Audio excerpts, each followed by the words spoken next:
فجر کی قضا ظہر سے پہلے پڑھیں یا بعد میں؟ اگر فجر کی نماز قضا ہو جائے تو کیا ظہر کی نماز سے پہلے فجر کی قضا پڑھیں یا ظہر کی نماز کے بعد قضا پڑھیں؟ محمد مرسلین انڈیا سے، پہلے پڑھیں۔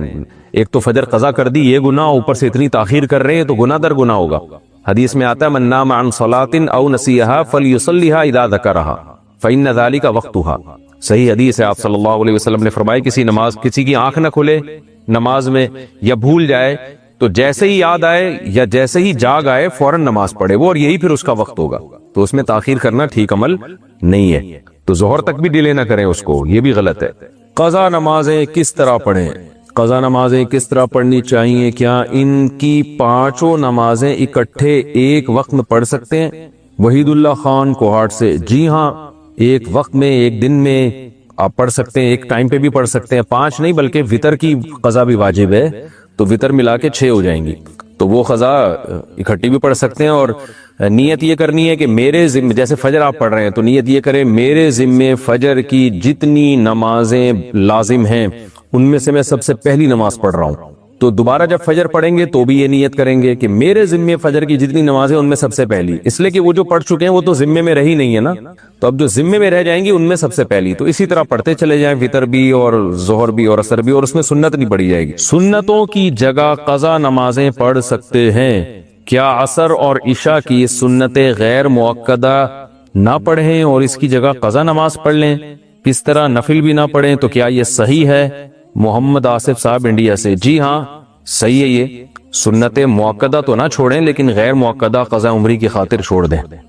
پاکستان سے کسی نے پوچھا اگر ظہر کے فرض سے پہلے 4 سنتیں رہ جائیں تو فرض نماز کے بعد پہلے 2 سنتیں پڑھنی ہوں گی یا پہلے 4 سنتیں پڑھ کر پھر 2 سنتیں پڑھنی ہوں گی، اور ان 4 سنتوں کی نیت کیا کرنی ہوگی؟ دیکھیں نیت تو یہی ہے دل میں کہ 4 سنتیں پڑھ رہا ہوں ظہر کی، بس یہ نیت کافی ہے جو کہ ہوتی ہی ہے دل میں عام طور پہ۔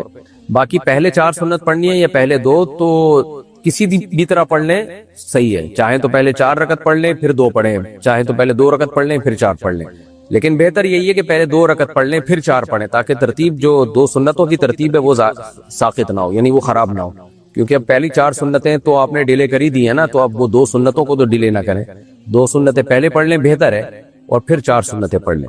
اور یہ ذہن میں رکھنا چاہیے کہ ظہر سے پہلے کی 4 سنت اگر کسی کی رہ جائے تو وہ بھی سنتیں مؤکدہ ہی رہتی ہیں، وہ ظہر کے بعد پھر پڑھنی پڑیں گی۔ عبد المعید صاحب پاکستان سے پوچھتے ہیں میں آن لائن اسٹور پر گھڑیوں کا کاروبار کرتا ہوں، جب کسٹمر آرڈر کرتا ہے تو میں ہول سیل سے وہ واچ خریدتا ہوں اور کسٹمر کو ڈیلیور خود کرتا ہوں، پیمنٹ کیش آن ڈیلیوری ہوتی ہے، کیا یہ جائز ہے؟ جائز نہیں تو صحیح طریقہ بتا دیں۔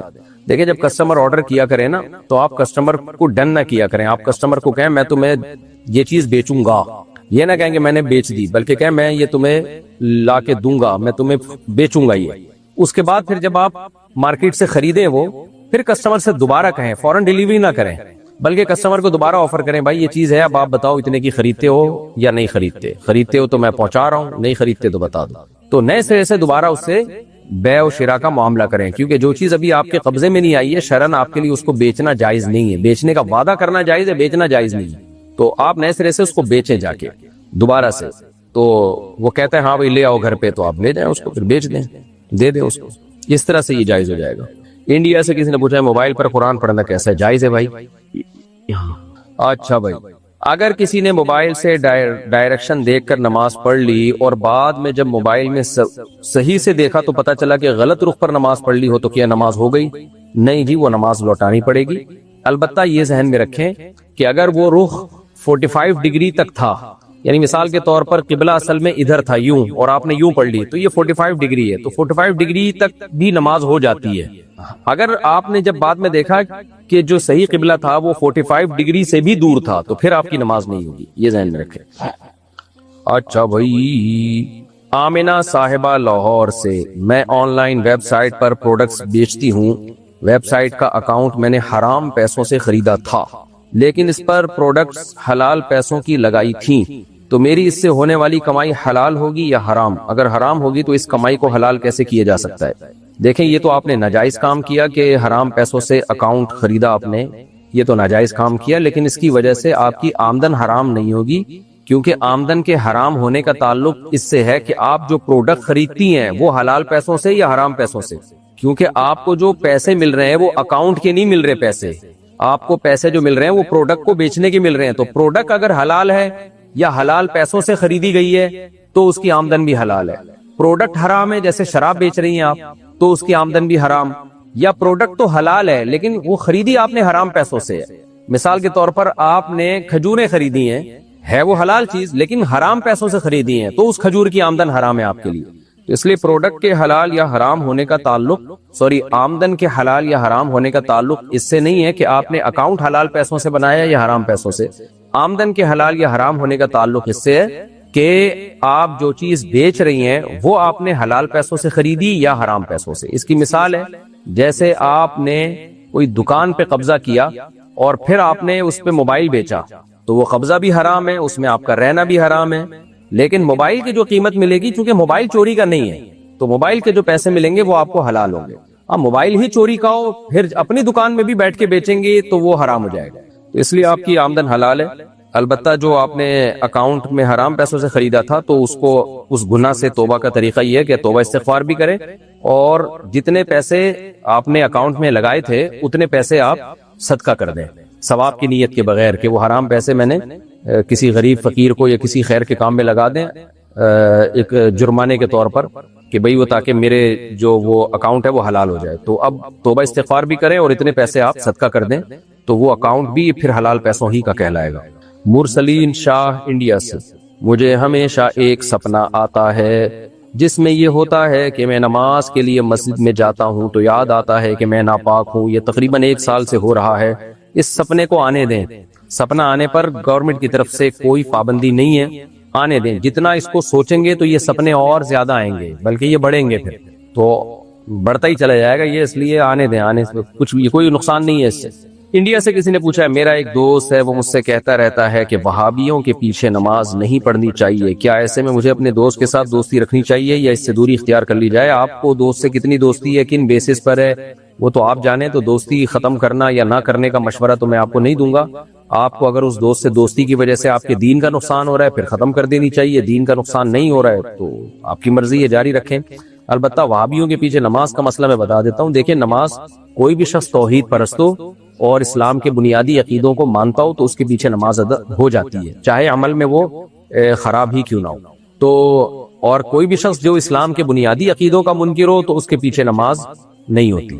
مثال کے طور پر کوئی ختم نبوت کا منکر ہے جیسے قادیانی ہے تو ان کے پیچھے نماز نہیں ہوگی. کوئی شرک کر رہا ہے، واضح لفظوں میں نبی صلی اللہ علیہ وسلم کو کہہ رہا ہے حاضر ناظر ہیں، مشکل کشا ہیں، اور اس کی کوئی تعویل نہیں کرتا، صاف لفظوں میں کہتا ہے بھائی نبی یہیں سے ہماری پکار سنتے ہیں اور ہماری فریاد رسی کرتے ہیں، اللہ نے آپ کو اسباب سے ہٹ کے بھی اختیارات دے رکھے ہیں، تو وہ جو ہے وہ پھر مشرک ہے. چاہے وہ دیوبندی ہو، بریلوی ہو، اہل حدیث ہو، کوئی بھی عقیدہ رکھے گا وہ مشرک ہی ہوگا، تو اس کے پیچھے نماز نہیں ہوگی. تو ہر مسلم مومن موحد کے پیچھے نماز ہو جاتی ہے، غیر مسلم کے پیچھے نماز نہیں ہوتی. البتہ اپنے اختیار سے امام ہمیشہ نیک لوگوں کو بنانا چاہیے. نماز ہو جانا الگ چیز ہے، لیکن کوئی شخص کبیرہ گناہوں میں مبتلا ہے تو اپنے اختیار سے اس کو امام نہیں بنانا چاہیے. امام ہمیشہ نیک لوگوں کو بنانا چاہیے. ارشل خان بھوپال سے: صحیح بخاری کی ایک حدیث کے مطابق حضرت عثمان رضی اللہ عنہ نے قرآن کی ساری کاپیاں جلا ڈالی تھیں، تو پھر ہمارے پاس قرآن موجود کیسے ہے؟ آپ نے آدھی بات کہی ہے، آپ پوری نہیں کی. صحیح بخاری ہی میں الفاظ ہیں، حضرت عثمان رضی اللہ تعالی عنہ نے قرآن کی حفاظت کے لیے یہ کام کیا. ہوتا یہ تھا کہ رسول اللہ صلی اللہ علیہ وسلم کے دور میں قرآن صحابہ کرام لکھتے تو ہر ایک کے پاس اپنا ایک مجموعہ تھا، چمڑوں میں، ہڈیوں پہ، کاغذ پہ، کوئی بھی چیز ہوتی تھی جو اس دور کا کاغذ تھا تو وہ لکھا کرتے تھے اور جمع کرتے تھے.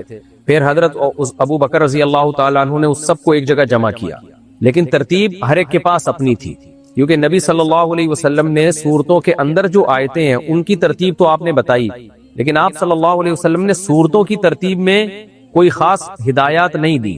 یعنی حضرت عائشہ رضی اللہ تعالی عنہا کے پاس جو مسودہ تھا اس میں یہ ممکن ہے کہ سورہ آل عمران بعد میں ہو، سورہ نساء بعد میں ہو، سورہ آل عمران بعد میں ہو، سورہ نساء پہلے ہو. عبداللہ ابن مسعود رضی اللہ تعالیٰ عنہ کے پاس جو مسودہ تھا، جو مصحف تھا، اس میں آپ نے سورہ فلق سورہ ناس لکھی نہیں تھی. اس کی وجہ یہ تھی کہ وہ کہتے تھے بھئی اس کو کتاب کی شکل میں لکھنے کی کیا ضرورت ہے، یہ تو بچوں کو سورہ فلق سورہ ناس یاد ہوتی ہے. تو لیکن حضرت عثمان کے دور میں حضرت حذیفہ بن یمان نے مشورہ دیا کہ بھئی اس طرح جب امت پھیلے گی تو وہ دیکھے گی ان کے پاس قرآن الگ ترتیب سے لکھا ہوا ہے، ان کے پاس الگ ترتیب سے لکھا ہوا ہے، تو امت میں جھگڑا پیدا ہونے کا خطرہ ہے، تو اس لیے حکومتی سطح پہ ایک ترتیب پہ قرآن کو جمع کیا جائے۔ تو حضرت عثمان رضی اللہ تعالیٰ عنہ نے سارے صحابہ جو بھی قرآن کے عالم تھے، حافظ تھے، ان کو جمع کیا اور سورہ فاتحہ، پھر سورہ بقرہ، پھر سورہ آل عمران، پھر سورہ نساء، اس ترتیب سے جو ہمارے پاس ہے نا، اس ترتیب سے قرآن مجید کو آپ نے جمع کیا۔ اس پہ سب صحابہ جمع ہو گئے، سب نے اس کو درست مانا، اجماع ہو گیا اس کے اوپر۔ پھر جو باقی جو لوگوں کے پاس جمع تھے دوسری ترتیبوں سے، وہ بھی ٹھیک تھی، ان کو جلا دیا تاکہ ایسا نہ ہو کہ امت میں اختلاف پیدا ہو جائے بعد میں۔ تو یہ قرآن کی حفاظت کے لیے کیا ہے حضرت عثمان نے یہ کام، یہ قرآن کو ضائع کرنے کے لیے نہیں کیا۔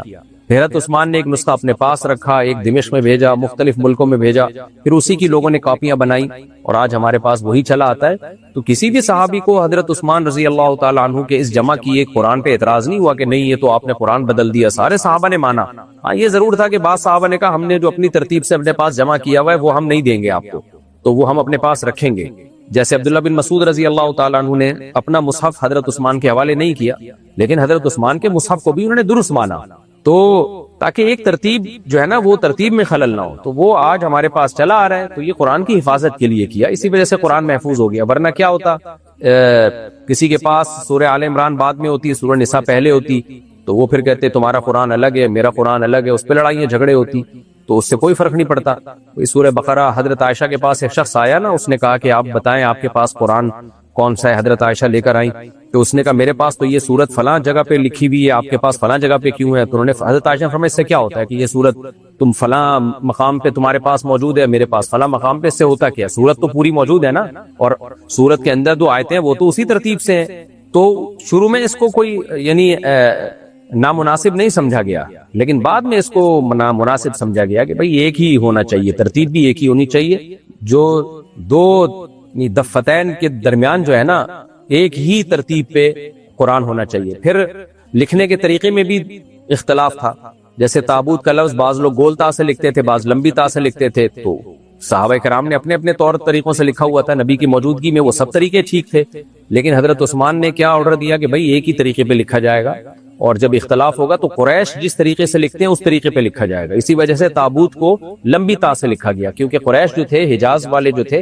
وہ لمبی تا سے لکھا کرتے تھے، تاکہ لکھنے میں جو اختلاف ہے وہ بھی ختم ہو جائے گا۔ تو یہ حضرت عثمان نے قرآن کی حفاظت کے لیے کیا، اور گورنمنٹ لیول پہ یہ کام ہوا، سب صحابہ نے اس کو سراہا، اور اسی وجہ سے آج ہمارے پاس یہ قرآن موجود ہے۔ تو اس کے علاوہ جتنے نسخے تھے جلا دیے گئے، جلانا قرآن کی حفاظت کے لیے تھا، قرآن کو معاذ اللہ ضائع کرنے کے لیے نہیں تھا۔ انڈیا سے کسی نے پوچھا ہے میرے شوہر نے مجھے 3 طلاقیں دے دی ہیں، اب وہ انکار کر رہے ہیں، نہ طلاق سرٹیفکیٹ بنا رہے ہیں، نہ خلا نامے پر دستخط کر رہے ہیں، اور نہ ہی کورٹ کے ذریعے کام کر رہے ہیں، اور میرے گھر والے میرا ساتھ نہیں دے رہے، کیا میں بنا طلاق سرٹیفکیٹ یا خلا سرٹیفکیٹ کے دوسرا نکاح کر سکتی ہوں؟ رہنمائی فرمائیے۔ دیکھیں مفتی کے پاس غیب کا علم نہیں ہوتا، آپ یہ کہہ رہی ہیں کہ میرے شوہر نے مجھے 3 طلاقیں دی ہیں، مجھے نہیں پتا کہ آپ سچ بول رہی ہیں یا جھوٹ بول رہی ہیں، یہ مجھے نہیں معلوم، اس لیے اگر آپ نے غلط بیانی سے کام لیا تو میرے فتوے سے آپ اللہ کے عذاب سے نہیں بچ سکیں گی، اور اگر آپ صحیح کہہ رہی ہیں تو پھر آپ جانے اللہ جانے۔ تو مسئلہ یہی ہے کہ اگر بیوی نے اپنے کانوں سے ہوش و حواس کی حالت میں بالکل جاگتی حالت میں شوہر سے سنا کہ شوہر نے ہوش و حواس میں 3 دفعہ طلاق دی ہے، تو پھر وہ بیوی اپنے شوہر پہ حرام ہو جاتی ہے۔ شوہر بعد میں مکر گیا تو جج تو شوہر ہی کا ساتھ دے گا، وجہ اس کی ہے کہ عورت سے وہ پوچھے کہ آپ کے پاس کیا دلیل ہے، عورت کے پاس تو گواہ نہیں ہے، تو ہم تو ظاہر کے مکلف ہیں۔ جب یہ کیس کورٹ میں جائے گا تو کورٹ تو یہی کہے گی بھائی تمہارے پاس کوئی دلیل نہیں ہے تو ہم کیسے مان لیں کہ 3 طلاقیں دی ہیں، تو شوہر سے قسم اٹھوائی جائے گی، اگر وہ جھوٹی قسم اٹھا لیتا ہے تو کورٹ ایسے موقع پہ ظاہر پہ ہی فیصلہ کرتی ہے، تو وہ مجبور ہے کورٹ تو۔ لیکن اللہ اور آپ کے درمیان جو معاملہ ہے وہ یہی ہے کہ اگر واقعی آپ نے اپنے شوہر سے 3 طلاقوں کا لفظ سنا ہے اور وہ شوہر مکر گیا، جھوٹ بول رہا ہے، وہ اللہ کے عذاب سے نہیں ڈرتا وہ، تو بہرحال آپ اپنے شوہر پہ حرام ہو چکی ہے۔ تو اب آپ کے لیے جس طرح بھی ممکن ہو آپ اپنے شوہر سے جان چھڑائیں۔ تو اگر وہ طلاق کا سرٹیفکیٹ نہیں بنواتا یا وہ کورٹ سے خلا بھی نہیں دیتا تو پھر آپ یک طرفہ خلا بھی ایسے موقع پہ لے سکتی ہیں، یعنی کورٹ میں کیس کریں، کورٹ خلا کی ڈگری پکڑائے آپ کو، تو وہ اس بیس پہ آپ کے لیے جائز ہوگا کہ بھئی ٹھیک ہے یک طرفہ خلا ٹھیک نہیں ہوتا، لیکن آپ کے لیے ٹھیک اس لیے ہوگا کہ تو آپ نے ڈاکومنٹ بنوانے ہیں، تو آپ کو تو پتا ہے کہ شوہر نے 3 طلاقیں دے دی ہیں، ویسے ہی آپ اپنے شوہر پہ حرام ہو چکی ہیں. تو ایسی صورت میں کسی بھی طرح سے عورت اپنی جان شوہر سے چھڑا سکتی ہے، تو اس پر لازم ہے کہ وہ چھڑائے، کیونکہ وہ عورت شوہر کے لیے حلال نہیں ہے. تو آپ جانیں، اللہ جانے، میں نے ظاہر کے مطابق یعنی آپ کی بیان کو درست مان کے یہ فتویٰ دیا ہے، کیونکہ بعض دفعہ عورتیں اس سے ناجائز فائدہ بھی اٹھاتی ہیں. شوہر نے طلاقیں دی نہیں ہوتی لیکن وہ جھوٹ بول دیتی ہیں، غلط بیانی کر دیتی ہیں کہ شوہر نے دیے طلاق، پھر وہ مفتی کا فتویٰ دکھاتی ہیں، دیکھو میرے میاں نے میرے جو ہے نا میاں نے مجھے 3 طلاقیں دی ہیں اور مکر گیا ہے وہ، تو مفتی نے مجھے فتویٰ دیا کہ میں کورٹ سے خلا لے سکتی ہوں. تو بھائی مفتی عالم الغیب نہیں ہوتا. اگر واقعی آپ نے اپنے شوہر کے منہ سے 3 طلاقوں کا لفظ سنا ہے تو پھر آپ کے لیے کسی بھی طرح سے جان چھڑانا جائز ہے. تو آپ کورٹ سے ایسے موقع پہ خلا لے سکتی ہیں، چاہے شوہر عدالت میں آئے نہ آئے، ایک طرفہ خلا لے کے آپ جان چھڑائیں اور عدت کے بعد کہیں اور شادی کریں آپ. اور شوہر کو بھی چاہیے کہ اللہ کے عذاب سے ڈرے. وہ اگر واقعی اس نے 3 طلاقیں دی اور مکر گیا ہے تو جہنم کی آگ کا ایندھن بننے کی فکر کر رہا ہے. وہ طلاق کوئی ہلکا لفظ نہیں ہے کہ آپ زبان سے نکالیں اور بولے میں نے دی نہیں ہے. مرد بھی ایسی حرام حرکتیں کرتے ہیں، ایسے بھی کیس آئے ہیں. بعد میں ہم نے کراس کویشچن کیا تو پتہ چلا مرد جھوٹ بول رہے ہیں. تو بعض دفعہ عورت غلط بیانی سے کام لے رہی ہوتی ہے، بعض دفعہ مرد کمبخت طلاق دے کے مکر جاتا ہے. تو طلاق کے معاملے میں جہاں بھی اللہ نے طلاق کے حکام بیان کی، اللہ نے کہا تل کا حدود اللہ، یہ اللہ کی حدود ہیں، اللہ کی حدود سے تجاوز نہ کرو، یہ اللہ کی لمٹ ہے. تو اس کو آپ اس باؤنڈری کو کراس نہ کریں. اگر زبان سے دی ہے تو مانے شوہر کہ ہاں میں نے دی ہے. رمیز صاحب کینیڈا سے. اور ویسے یہ ذہن میں رکھے 3 طلاقیں دینا ناجائز ہے. مرد کے لیے اکٹھی 3 طلاقیں دینا یہ ناجائز اور گناہ کا عمل ہے، اور ایسے مرد واجب التعزیر ہے. رمیز صاحب کینیڈا سے. نماز میں شروع کی تکبیر میں اللہ اکبر کے علاوہ کوئی اور کلمات کہہ سکتے ہیں یا نہیں؟ امام ابو حنیفہ اور امام محمد شیبانی نے اس کی اجازت دی ہے، وضاحت فرمائیے. امام صاحب نے یہ نہیں کہا کہ اللہ اکبر کے علاوہ کسی اور کلمے سے نماز آپ شروع کریں. انہوں نے صرف یہ مسئلہ بیان کیا کہ اگر اللہ اکبر کے سوا کوئی بھی تعظیم کا لفظ استعمال کرتا ہے، اللہ اعظم کہہ دیتا ہے، تو بھی نماز ہو جائے گی. اور اس کی دلیل قرآن مجید کی آیت ہے کہ وَرَبَّكَ فَكَبِّرْ وَذَكَرَ اسْمَ رَبِّهِ فَصَلَّى، کہ اللہ نے قرآن میں فرمایا کہ اپنے رب کا نام لیا اور نماز قائم کی. تو وہ کہتے ہیں اس سے تکبیر تحریمہ مراد ہے، یعنی اللہ کا نام. تو قرآن سے پتہ چلتا ہے کسی بھی طرح سے اللہ کا نام لے لے تو نماز میں داخل ہو سکتا ہے. کیونکہ امام صاحب ہمیشہ قرآن کو حدیث پہ ترجیح دیتے ہیں اور حدیث کی ایسی تعویل کرتے ہیں جس سے حدیث قرآن کے مطابق ہو جائے، نہ یہ کہ قرآن میں تعویل کر کے اس کو حدیث کے مطابق کرتے ہیں. ہر فقی کا اپنا اصول ہوتا ہے، تو امام حنیفہ کا یہ اصول ہے.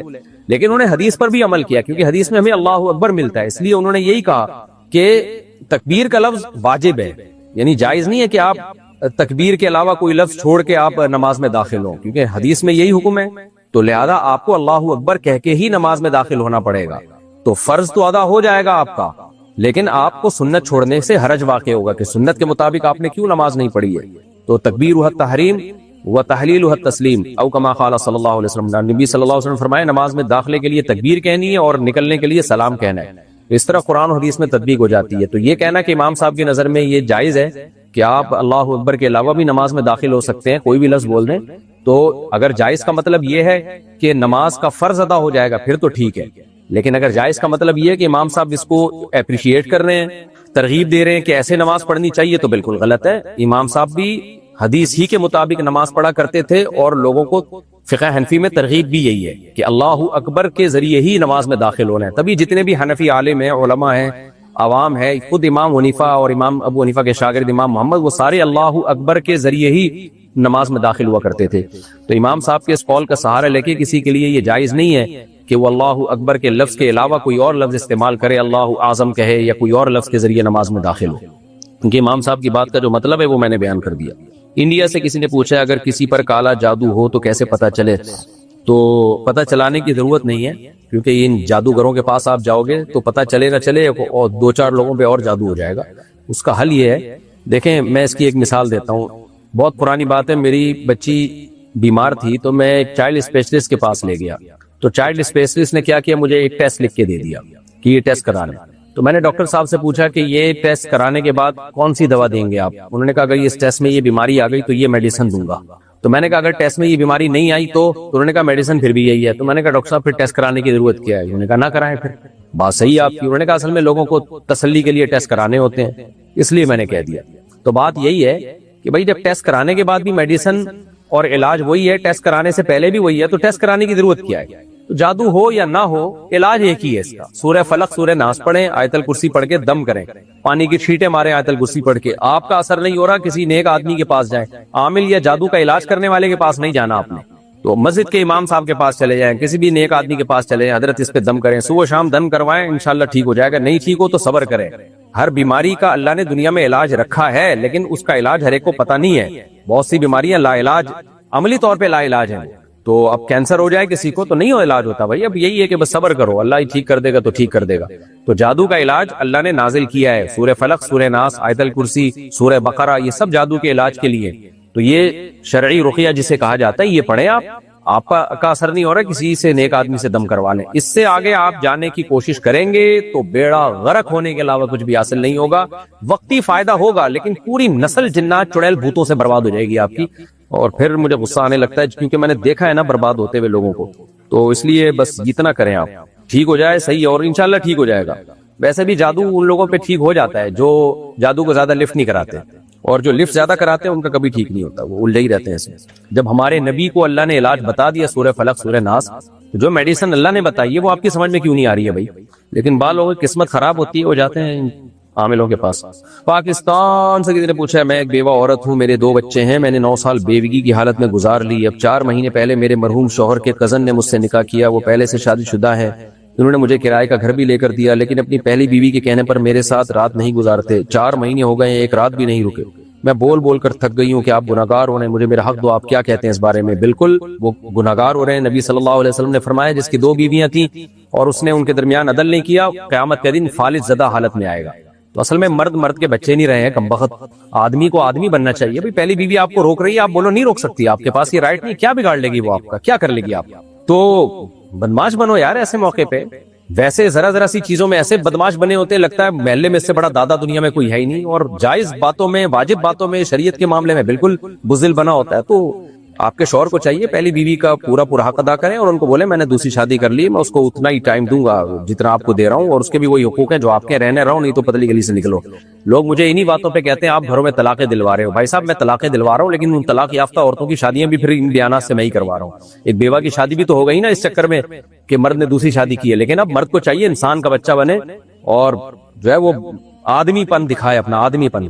اس پہلی بیوی کو بتا دے شوہر میں ہوں تم نہیں ہو, تو میں اس کا حق ادا کروں گا, میں نے اس سے شادی کی ہے. میں نہیں چاہتا کہ قیامت کے دن اللہ کے سامنے آؤں کہ میرا آدھا دھڑ فالج زدہ ہو اور دنیا میری حیثیت کو دیکھے یہ دیکھو یہ 2 شادیوں والا آ رہا ہے. تو اس لیے عدل کرنا پڑے گا, ورنہ یہ بہت بڑا جرم ہے. اللہ ہدایت دے آپ کے میاں کو.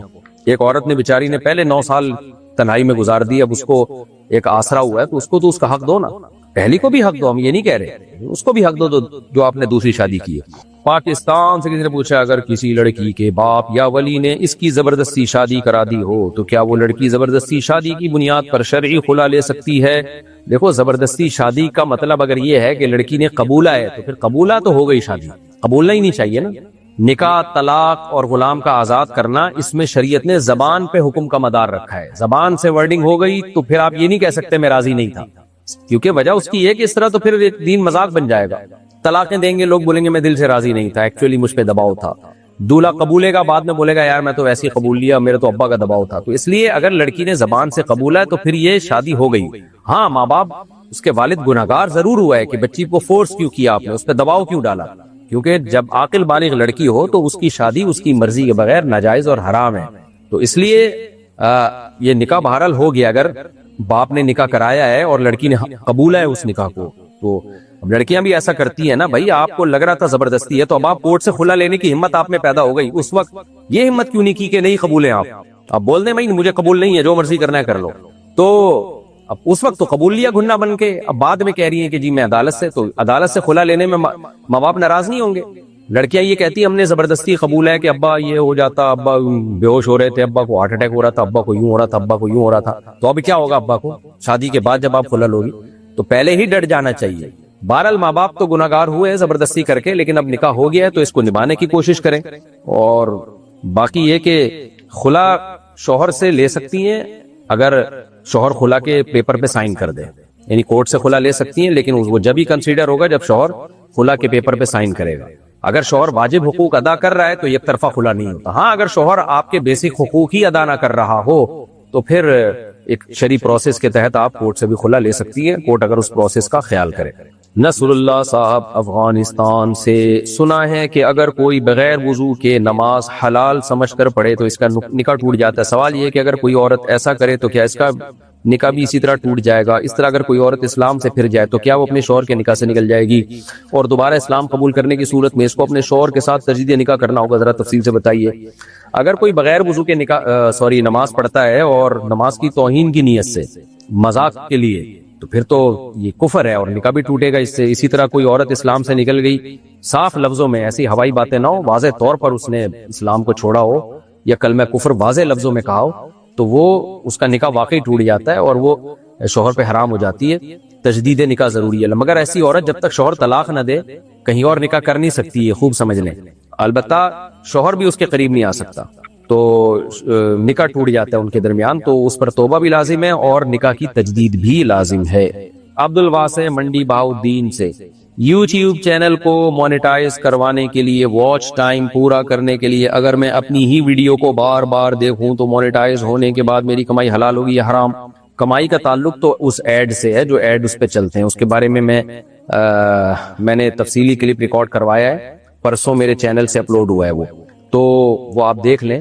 اس کا تعلق صرف اس سے ہے کہ وہ ایڈ اس میں حلال پروڈکٹ کو پروموٹ کیا جا رہا ہے یا حرام پروڈکٹ کو پروموٹ کیا جا رہا ہے۔ باقی واچ ٹائم پورا کرنے کے لیے آپ اپنی ہی ویڈیو کو بار بار دیکھیں تو ایسا ہوتا نہیں ہے، کیونکہ وہ آئی ڈی چیک ہو رہی ہوتی ہے یوٹیوب میں کہ کتنی آئی ڈی سے دیکھا گیا ہے۔ تو بہرحال یہ ایک نامناسب حرکت تو ہے کہ آپ جو ہے وہ یوٹیوب کو دھوکہ دے رہے ہیں ایک طریقے سے، لیکن اس سے آمدن حرام نہیں ہوگی۔ ریان صاحب کراچی سے، سجدہ سہو کرنے کے بعد اگر دوبارہ غلطی ہو جائے تو کیا دوبارہ سجدہ سہو کرنا چاہیے؟ نہیں جی، ایک دفعہ سجدہ سہو ساری غلطیوں کے لیے کافی ہے۔ اسرار اللہ خان حیدرآباد انڈیا سے، فرض نماز پڑھنے کے بعد سجدے کی جگہ ہاتھ رکھ کر 3 بار سورہ اخلاص پڑھنے سے قبر میں اجالا ہوتا ہے، یہ بات درست ہے یا نہیں؟ نہیں، میرے علم میں کوئی ایسی روایت موجود نہیں ہے، کسی کے علم میں ہو تو وہ ریفرنس کے ساتھ بتائیں، ہم نے تو کبھی نہیں پڑھی ایسی کوئی حدیث۔ خالد صاحب بلوچستان سے، ایک عورت حاملہ تھی، اس کے شوہر کا انتقال ہو گیا، 2 مہینے بعد زچگی ہو گئی، عدت کے بارے میں رہنمائی فرمائیں۔ بس زچگی ہو گئی تو عدت ختم ہو گئی، بلکہ حدیث سے پتہ چلتا ہے کہ اگر شوہر کی ڈیتھ ہوئی اور ڈیتھ کے اگلے ہی لمحے عورت کے بچہ پیدا ہو جائے تو اسی لمحے عدت ختم ہو جاتی ہے۔ سعودی عرب سے کسی نے پوچھا، میرے بہنوئی نے دوسری شادی کی اور شادی کے 3 دن بعد 15 دن کے لیے عمرہ کرنے چلے گئے، اور ان کا کہنا ہے کہ سفر کا وقت باری میں شمار نہیں ہوتا، جبکہ پہلی بیوی کا مطالبہ ہے کہ عمرے پر جانے سے پہلے 3 دن اور 5 اور 15 دن عمرے کے، یعنی کل 18 دن پہلی بیوی کے ساتھ گزارنے چاہیے، جبکہ بہنوئی صاحب اس پر تیار نہیں ہے، رہنمائی فرمائیں۔ یہ بات درست ہے کہ سفر کا وقت جو ہے باریوں میں شمار نہیں ہوتا، لیکن اگر کسی شہر میں شوہر نے 15 دن اسٹے کر لیا دوسری بیوی کے ساتھ تو پھر وہ 15 کے 15 دن دینے پڑیں گے پہلی بیوی کو، کیونکہ وہ پھر شرعی مسافر نہیں رہا۔ تو اگر مکہ یا مدینہ میں کہیں بھی 15 دن اسٹے نہیں کیا انہوں نے تو وہ مسافر ہی شمار ہے، اور سفر کے جو ایام ہیں وہ باریوں میں شمار نہیں ہوتے۔ فیصل رحمان بھنگا اتر پردیش انڈیا سے، نماز جنازہ میں ایک سلام کرنا کیسا ہے؟ نماز جنازہ میں دونوں طرح سے ثابت ہے، ایک سلام بھی 2 سلام بھی، جیسے سعودی عرب میں ہوتا ہے ایک سلام، وہ بھی ٹھیک ہے، 2 سلام بھی ٹھیک ہے۔ محمد افضل انڈیا سے، مغرب کی باجماعت نماز میں تاخیر سے پہنچنے کی وجہ سے 2 رکعت اگر چھوٹ جائے تو امام صاحب کے سلام پھیرنے کے بعد چھوٹی ہوئی رکعت کیسے ادا کریں؟ بہت کنفیوز ہوں، رہنمائی فرمائیں۔ جناب محمد افضل، اس کا صحیح طریقہ یہ ہے کہ اگر آپ کی 2 رکعتیں چھوٹ گئی ہیں، آپ تیسری رکعت میں مغرب میں امام صاحب کے ساتھ آئے ہیں، تو امام صاحب جب اتحیات پڑھ کے سلام پھیریں آپ نے کھڑے ہو جانا ہے، کھڑے ہو کے آپ نے سب سے پہلے ثنا پڑھنی ہے، اعوذ باللہ بسم اللہ پڑھنی ہے، کیونکہ یہ آپ کی پہلی رکعت شمار ہوگی، پھر آپ نے سورہ فاتحہ پڑھنی ہے، پھر آپ نے کوئی سورت پڑھنی ہے، رکوع سجدہ کر کے آپ نے بیٹھ جانا ہے، اتحیات پڑھنی ہے، پھر دوبارہ کھڑے ہونا ہے، اور پھر دوسری رکعت پڑھنی ہے، اس میں بھی بسم اللہ پڑھ کے سورہ فاتحہ پڑھی، سورت ملائی، رکوع سجدے کے بعد آپ نے اتحیات درود شریف دعا کے بعد سلام پھیر لینا ہے، یہ طریقہ ہے۔ لیکن دوسرا طریقہ بھی جائز ہے، وہ یہ ہے، افضل طریقہ تو یہی ہے۔ دوسرا طریقہ یہ ہے کہ امام کے ساتھ آپ نے 1 رکعت پڑھی، امام نے جب سلام پھیرا آپ کھڑے ہو گئے، ثنا پڑھی، اعوذ باللہ بسم اللہ، سورہ فاتحہ، سورت ملائی، اس کے بعد آپ نے رکوع کیا، سجدہ کیا، سجدے کے بعد آپ بیٹھنے کے بجائے دوبارہ کھڑے ہو جائیں، یہ بھی جائز ہے، اور پھر آخر میں جو ہے تحیات درود شریف پڑھ کے سلام پھیر لیں۔ اچھا، میں نے پہلے مسائل کے سیشن میں یہ بتایا ہے کہ یہ دوسرا طریقہ جائز نہیں ہے، لیکن میں اس سے رجوع کرتا ہوں، بعد میں کچھ علماء نے تنبیہ کی اور کچھ عبارات بتائیں، دلائل بتائے، تو میں اپنی اس بات سے رجوع کرتا ہوں۔ پہلا طریقہ تو سب کے نزدیک جائز ہے اور افضل ہے. میں نے بتایا تھا کہ یہ دوسرا طریقہ ٹھیک نہیں ہے، تو دوسرا بھی جائز ہے، اس کی بھی گنجائش ہے. تو اس لیے میرا کوئی اس سے پہلے والے کا بیان اس بارے میں ہو تو وہ مرجوع عنہ سمجھیں کہ میں اس سے رجوع کر چکا ہوں.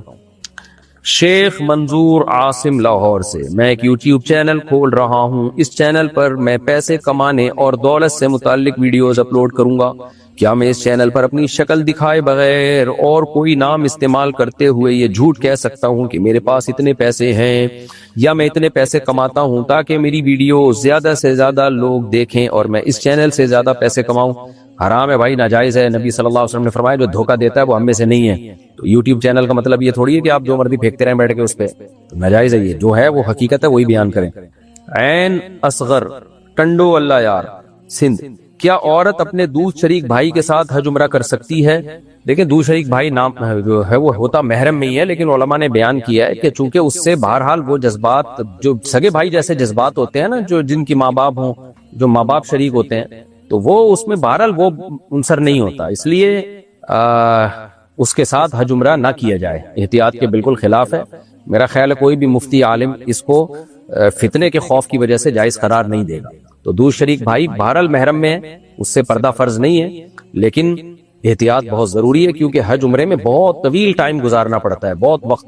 جوان لڑکا اور جوان دودھ شریک بہن ہو، بلڈ ریلیشن نہ ہو، اس سے صرف دودھ شریک والا ریلیشن ہو، تو 15 دن 20 دن 1 مہینہ 40 دن تک بالکل اس طرح کلوز رہنے سے بہت زیادہ فتنوں کا اندیشہ ہے. اس لیے میں اس فتنے کے باعث، کیونکہ حدیث میں بہت سارے احکام کا مدار فتنوں پہ رکھا گیا ہے، تو میں سمجھتا ہوں کہ اس میں بہرحال فتنہ ہے، تو یہ ٹھیک عمل نہیں ہے، اس سے اجتناب کرنا چاہیے.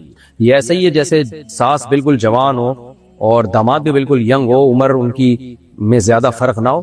تو سعودیہ کے علماء بھی ہیں جن میں بڑی تعداد میں، اور دیگر علماء بھی، وہ ایسی ساس کے ساتھ بھی تنہائی اختیار کرنے سے انہوں نے منع کیا. بعض دفعہ ساس اور داماد کی ایج تقریباً برابر ہوتی ہے اور ساس ینگ ہوتی ہے، داماد بھی ینگ ہوتا ہے، تو ٹھیک ہے وہ محرم رشتہ ہے، ماں کی طرح ہے، لیکن چونکہ سگی ماں بہرحال نہیں ہے، تو اس لیے تنہائی اختیار کرنے کو علماء نے منع کیا ایسی صورت میں. اور ہاتھ کا مذاق، جیسے بعض ساسیں دامادوں کو گلے لگا رہی ہوتی ہیں، تو اس سے منع کیا علماء نے. اگرچہ محرم ہے لیکن بہرحال سگی ماں کی طرح تو نہیں ہے نا، تو تھوڑا سا ریزرو رہنا ضروری ہے تاکہ فتنہ نہ ہو. تو یہاں بھی یہی مسئلہ ہے کہ دوسرے شریک بھائی اگرچہ سگا بھائیوں کی یعنی رشتے میں محرم ہونے میں سگے بھائیوں کی طرح ہے، وراثت میں اس کا حق نہیں ہوتا، لیکن محرم ہونے میں سگے بھائیوں کی طرح ہی ہے، تو پردہ اس سے فرض نہیں ہے. لیکن بہرحال اتنا بے تکلف ہونا جس سے فتنے کا اندیشہ ہو، کیونکہ سفر میں بہت طویل عرصے تک اکٹھے ٹائم گزارنا پڑتا ہے، جس کی میرا خیال ہے کوئی بھی شرعی طور پر عالم اجازت نہیں دے. محمد رحیم صاحب کراچی سے: ظہر کی نماز میں فرض کے بعد کی 2 سنتیں اگر فرض سے پہلے پڑھ لیں تو کوئی حرج ہے؟ میں نے کئی نمازیں اسی طرح پڑھی ہیں، اگر حرج ہے تو میں نے جو اس طرح پہلے سنتیں پڑھی اس کا ثواب نہیں ملے گا؟ دیکھیں اگر فرض سے پہلے آپ نے 2 رکعت سنت پڑھ لی تو فرض کے بعد والی سنت اس سے ادا نہیں ہوتی، وہ پھر بھی پڑھنی پڑے گی، کیونکہ ظہر کے بعد جو فرض نماز کے بعد جو 2 سنتیں ہیں وہ فرض نماز کے بعد ہی ہیں، پہلے نہیں ہے وہ. تو اس لیے 2 رکعت آپ نے پڑھی وہ ثواب مل گیا، نفل ہو گئی وہ، ٹھیک ہے. ویسے بھی حدیث میں آتا ہے کہ بین کل اذانین صلاۃ، اذان اور اقامت کے درمیان نماز ہے، یعنی وہ الگ سے مستقل ایک سنت ہے کہ کچھ نہ کچھ نماز آپ پڑھیں، تو اس کا ثواب مل گیا، لیکن وہ سنت موقدہ نہیں ہوئی. بہرحال اب اس کا کوئی تلافی نہیں ہو سکتی، آئندہ آپ پڑھیں، آج فرض کے بعد پڑھ لیا کریں 2 سنتیں. انڈیا سے کسی نے پوچھا ہے کیا احتلام کے بعد آدھے بدن کو دھونا ضروری ہے؟ میں نے احتلام کے بعد ایسے ہی غسل کر کے نماز پڑھ لی تو کیا میری نماز قبول نہیں ہوگی؟ آپ نے اگر احتلام کے بعد غسل کر کے نماز پڑھی تو ہی قبول ہوگی، غسل کیے بغیر پڑھتے تو قبول نہ ہوتی، جب غسل کر لیا تو قبول ہو گئی. باقی آدھے بدن کو دھونا ضروری نہیں ہے، جہاں ناپاکی لگی ہو اس ناپاکی کو دھونا ضروری ہے. باقی جب غسل کریں گے تو پھر تو پورے بدن ہی کو دھوئیں گے نا آپ، لیکن آدھے بدن کا کوئی تعلق نہیں ہے اس سے، احتلام سے. جہاں گندگی لگی ہوئی ہے وہ دھوئیں. تو سنت طریقہ ہے نا فرض غسل کا، وہ یہی ہے کہ سب سے پہلے آپ نے کیا کرنا ہے، جہاں جہاں گندگی لگی ہوئی ہے وہ جگہ دھونی ہے، اور استنجا کرنا ہے یعنی شرمگاہ کو دھونا ہے. اس کے بعد پھر آپ نے ہاتھوں کو دھو کے پہلے قلی کرنی ہے 3 دفعہ، غرارہ بھی کرنا ہے اگر روزہ نہ ہو، منہ بھر کے قلی کرنی ہے اگر روزہ ہو تو 3 دفعہ ناک میں پانی ڈالیں اور وضو کر لیں، بہتر ہے کہ پورا پراپر وضو کر لیں آپ. اس کے بعد پھر سر پہ پانی ڈال کے پوری جسم پہ پانی بہا لیں، یہ افضل طریقہ ہے غسل کرنے کا. اور دوسرے درجے میں یہ بھی ٹھیک ہے کہ آپ نے گندگی دور کی، پھر استنجا کیا، اور اس کے بعد ہاتھ دھوئے آپ نے، پھر قلی کی، ناک میں پانی ڈالی اور پھر ڈائریکٹ پورا غسل کر لیا. پہلے والا طریقہ زیادہ افضل ہے، دوسرا طریقہ بھی ٹھیک ہے، دونوں طریقوں سے سنت کا ثواب ملے گا انشاءاللہ۔ اچھا بھائی، کشمور سے کسی نے پوچھا، میں اور میری کزن ایک دوسرے سے محبت کرتے ہیں، وہ حافظہ بھی بن رہی ہے، پردہ بھی کرتی ہے، اخلاق بھی اچھے ہیں۔ ابھی تو بھائی سب کچھ ہی اچھا لگے گا کیونکہ آپ کو محبت ہوئی بھی ہے، لیکن مجھے وہم ہوتا ہے کہ کہیں وہ خراب نہ ہو، عجیب عجیب خیالات آتے ہیں۔ آپ خود بتا رہے ہیں آپ کو وہم ہوتا ہے نا، تو یہ وہم کی بیماری ہے۔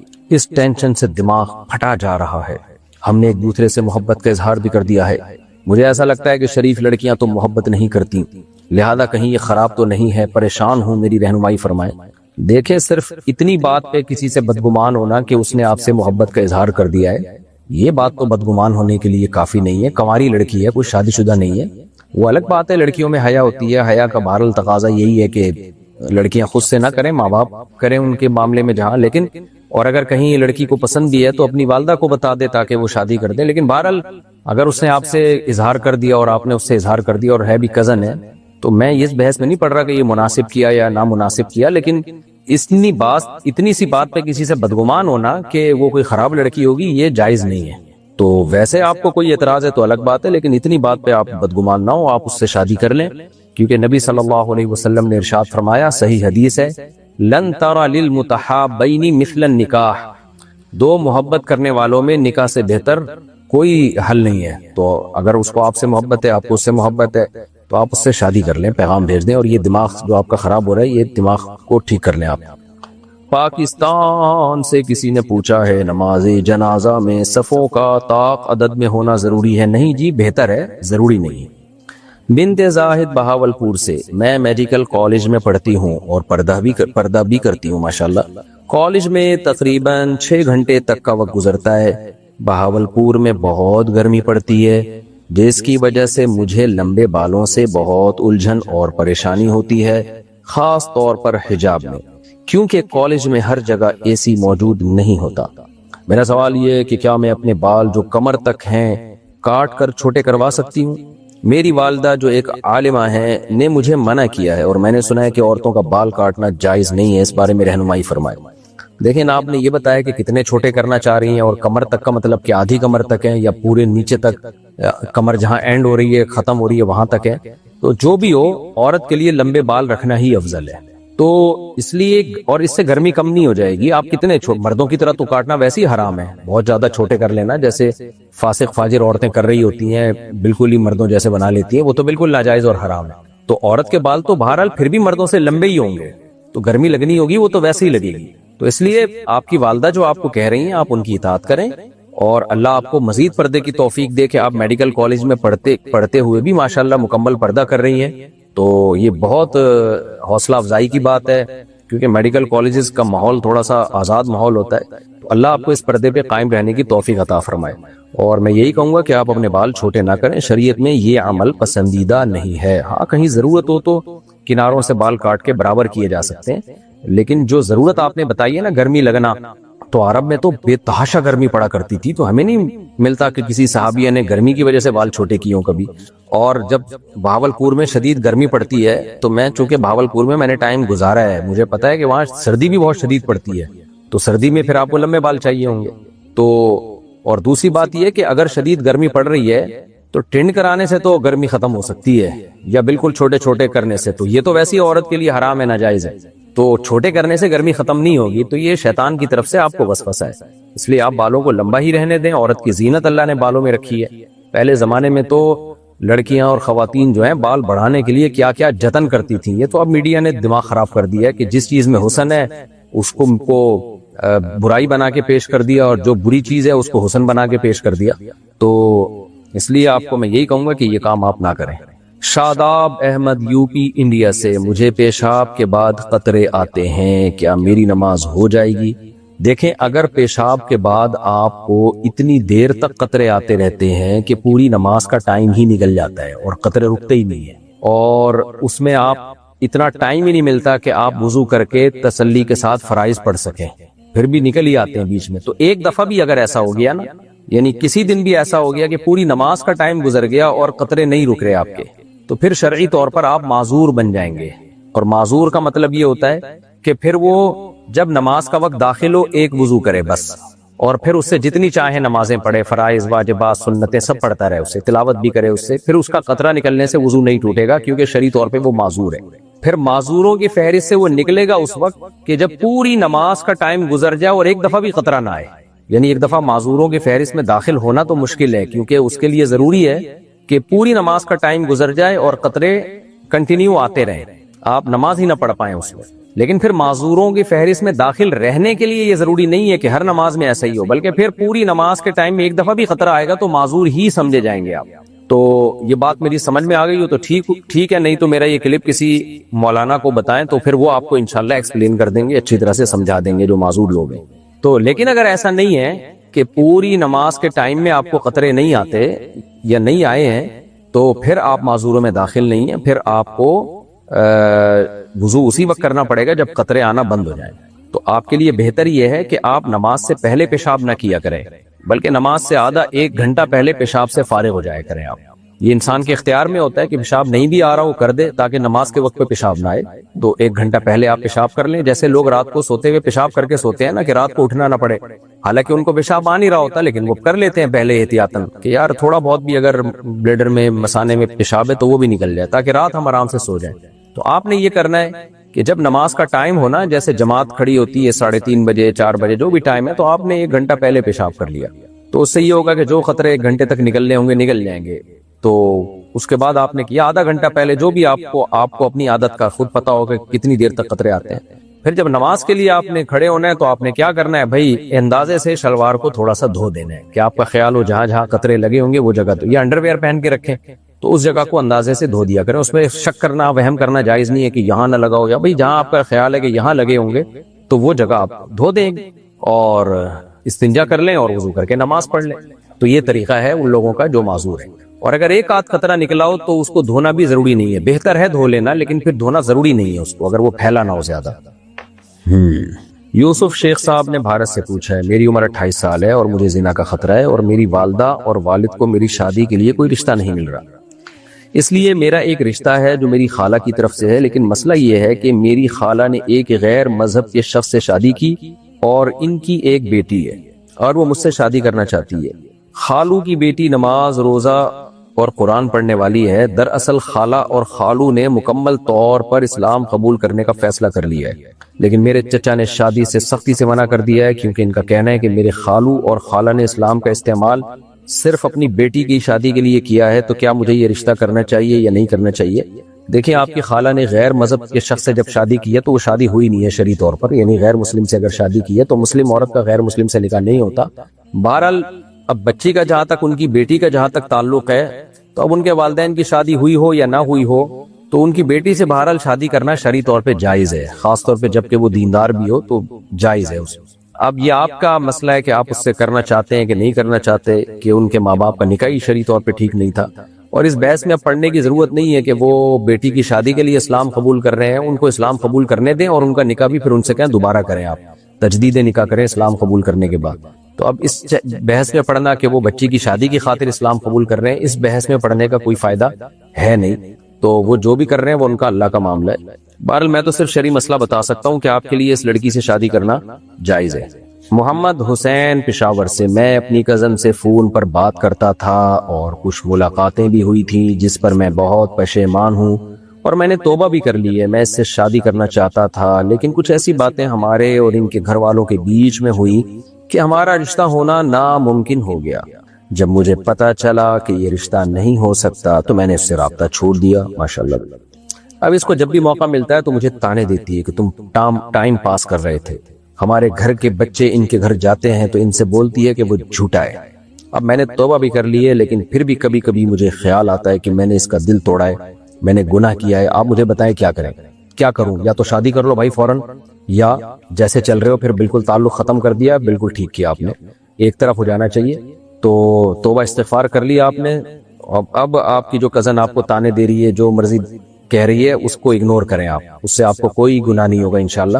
ہاں، شادی کرنا چاہتے ہیں تو فوراً سے پہلے شادی کر لیں، اور اگر شادی کا ارادہ ہی نہیں ہے تو بس ختم قصہ، اس کو بولنے دیں جو وہ بول رہی ہے۔ خالی آپ نے تو نہیں باتیں کی نا، اس نے بھی تو کی ہیں، آپ نے گناہ کیا، اس نے بھی گناہ کیا ہے گپے لگا کر۔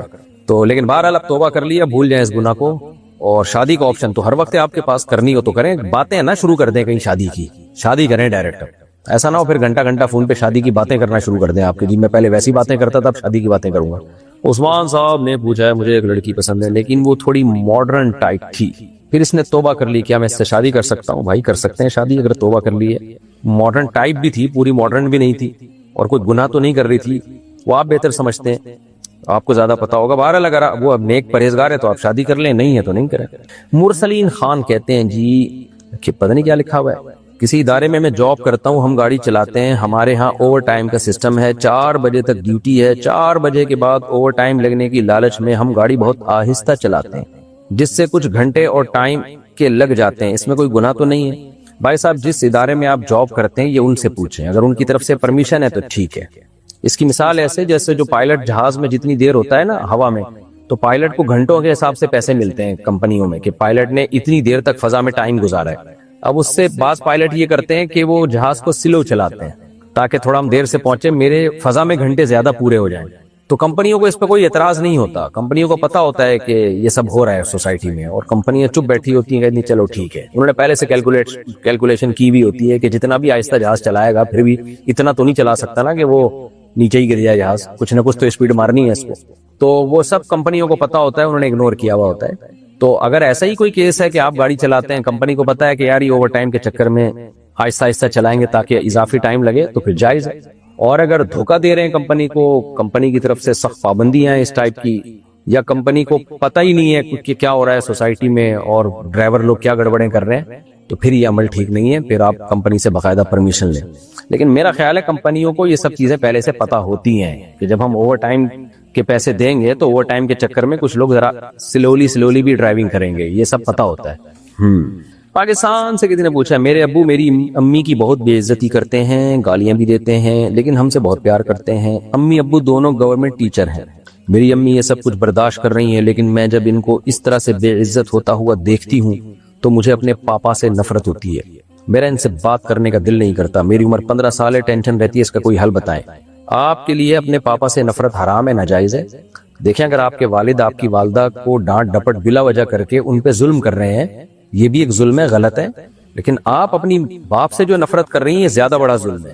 وجہ اس کی ہے کہ باپ کے احسانات تو اتنے ہیں کہ اولاد ان احسانات میں ڈوبی ہوئی ہوتی ہے، آپ کو جو کچھ ملا ہے آپ کے باپ کی وجہ سے ملا ہے، تو نام ملا، قوم ملی، نان نفقہ ملا، گھر ملا، عزت ملی، یہ سب چیزیں باپ کی وجہ سے ہیں۔ باپ نہ ہو تو کیا کیا حیثیت رہ جاتی ہے بیٹیوں کی، خاص طور پہ بیٹیاں تو باپ ہی کے دم سے ہوتی ہیں، تو اس لیے آپ کے لیے یہ لفظ استعمال کرنا کہ مجھے اپنے پاپا سے نفرت ہے، یہ لفظ بہت خطرناک ہے۔ تو آپ اپنے والد کے حقوق بھی ادا کریں، ان سے محبت بھی کریں، اور کسی طرح پیار محبت سے خود نہ کسی اور کے ذمہ لگائیں، ان کو سمجھائے کہ بھئی اس طرح اگر وہ واقعی والدہ کے ساتھ غلط سلوک کر رہے ہیں تو وہ نہ کریں۔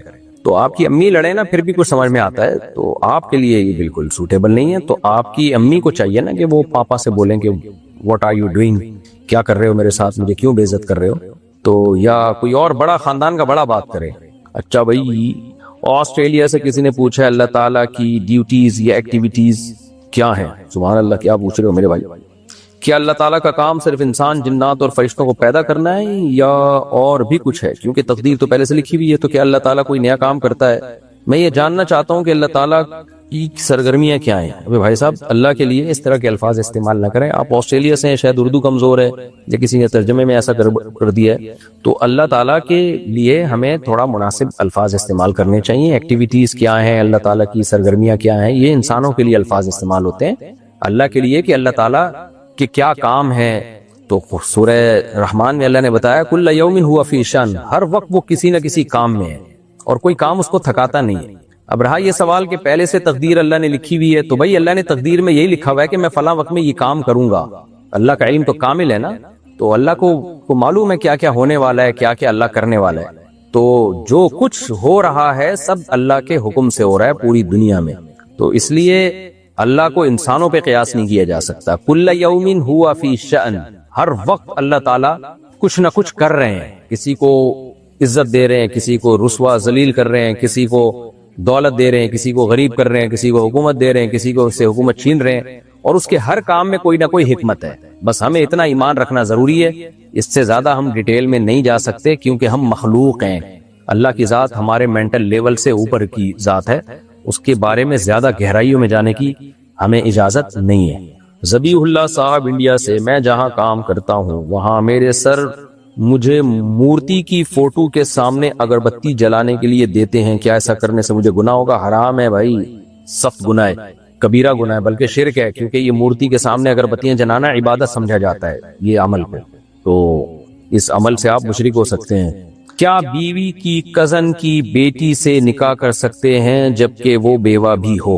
جی ہاں، بیوی کی کزن کی بیٹی جو ہے اس سے نکاح کر سکتے ہیں، بیوی کی موجودگی میں بھی، اور اگر اللہ نہ کرے کسی کی بیوی دنیا سے پہلے چلی گئی، ویسے اللہ ایسا کرتا بھی نہیں، عام طور پہ اکثر شوہر ہی پہلے جاتے ہیں، لیکن پھر بھی کزن کی بیٹی سے نکاح ہو سکتا ہے اور بیوی کی موجودگی میں بھی ہو سکتا ہے۔ البتہ بیوی کی جو بہن ہے نا، اس کی بیٹی سے نکاح نہیں ہو سکتا جب تک بیوی زندہ ہے، کیونکہ کسی عورت اور اس کی بھانجی کو آپ نکاح میں جمع نہیں کر سکتے، جیسے عورت اور اس کی بہن کو نہیں کر سکتے، تو ایسے عورت اور اس کی بھانجی کو بھی نہیں، ایک وقت میں یہ دونوں نکاح میں جمع نہیں ہو سکتے۔ لیکن کزن کی بیٹی جو ہے یہ تھوڑا دور کا رشتہ ہے، تو اس سے نکاح ہو سکتا ہے۔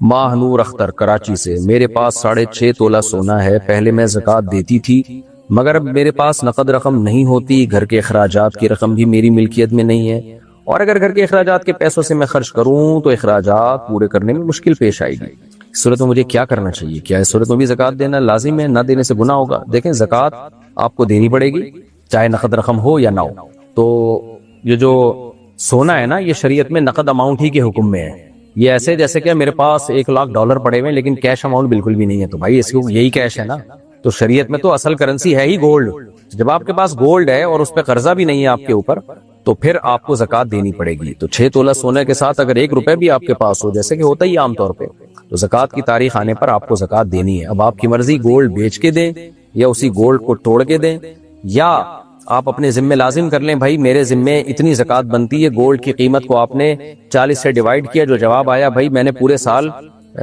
میں اتنی زکوٰۃ نکالنی ہے، تو آپ کے پاس پورا سال پڑا ہے، آپ قسطوں میں جیسے جیسے پیسے آتے جائیں آپ وہ زکوٰۃ نکالتی جائیں، یکمشت دینا ضروری نہیں ہے زکوٰۃ۔ عبد المنان صاحب اسلام آباد سے، میں نے سنا ہے کہ جھک کر ملنا شرک ہے، تو کیا جو ہم بزرگوں سے جھک کر ملتے ہیں کیا یہ بھی شرک ہے؟ کسی کے سامنے جھکنا اگر عبادت کی نیت سے ہو تو پھر تو شرک ہے، لیکن لوگ عبادت کی نیت سے نہیں جھکتے، تعظیم اور ادب کی نیت سے جھکتے ہیں، تو یہ گناہ تو ہے لیکن شرک نہیں ہے، تو نہ جھکا نہ کریں کسی کے سامنے۔ ایک تو ہوتا ہے نا کندھے ایسے سکیڑنا، یہ تو جائز ہے، یہ تو تواضع ہے، ایک ہے باقاعدہ سر کو یوں پراپر طریقے سے جھکانا، یہ جائز نہیں ہے۔ ارباز صاحب کراچی سے پوچھتے ہیں، میری بیوی کا شادی کے بعد سے مطالبہ ہے کہ میں اپنے ماں باپ سے الگ گھر لے کر رہوں کیونکہ اس کی میرے والدین سے بنتی نہیں ہے۔ کوئی نئی بات نہیں ہے، میں بیوی کو الگ پورشن میں رکھنے کے لیے تیار ہوں، مگر والدین سے الگ گھر میں نہیں رہنا چاہتا کیونکہ میرا اور کوئی بھائی نہیں ہے، بہنوں کی شادیاں ہو چکی ہیں، والدین کا خیال رکھنے کے لیے ان کے ساتھ رہنا ضروری ہے، نیز الگ گھر لے کر رہنے کی میری استطاعت بھی نہیں ہے، رہنمائی فرمائیے۔ ارباز صاحب، جب آپ الگ پورشن بیگم کو لے کے دے رہے ہیں، واش روم بھی الگ، کچن بھی الگ، تو یہ کافی ہے، اس سے زیادہ کا مطالبہ بیوی کے لیے ٹھیک نہیں ہے، اور خاص طور پہ جب آپ کے والدین کے آپ اور کوئی بھائی بھی نہیں ہے آپ کا، تو والدین کو ایسے تو لاوارث نہیں چھوڑا جا سکتا، تو یہ کافی ہے، اس کے بعد آپ کی بیوی کے لیے مزید کا مطالبہ جائز نہیں ہے کہ الگ، اتنا کافی ہے۔ متحدہ عرب امارات، رات میں خوشبو لگانا کیسا ہے؟ جائز ہے بھائی، کسی بھی ٹائم پہ خوشبو لگا سکتے ہو۔